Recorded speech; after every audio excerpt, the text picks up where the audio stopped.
Isang pamilya sa Quezon City ang ninakawan di umano ng kanilang kasambahay ng halos 1 milyong pisong halaga ng mga alahas at gadget. Ang umano'y pagnanakaw at pagsibat ng kasambahay, nahuli ka. Narito ang exclusive report ni Cara David.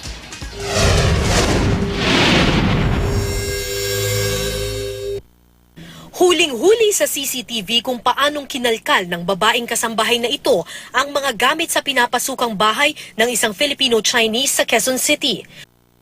Sa hiwalay na kuha naman sa driveway, makikitang ilang beses siyang naglabas-masok, bit-bit ang ilang bagahe. Maya-maya pa, pumara na siya ng jeep. Tangay ang mga gamit na aabot daw sa 1 milyong piso ang halaga. Binuksan nila yung mga cabinet nila, yung mga safe nila. Wala na yung pera, wala na yung mga jewelry. Tsaka wala na rin electronic gadgets.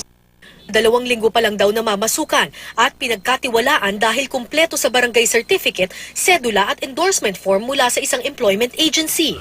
Kung sino man ang makakita rito ay wag pong magdalawang isip na ipagbagay alam sa mga otoridad para na hindi pa makapagbiktima pa ito ng ibang tao.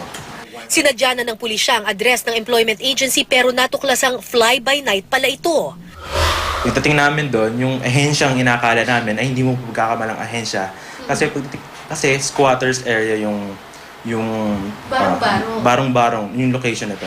Posible rin daw makasuhan ang ahensya. Start tayo dito. Para sa unang balita, Cara David reporting.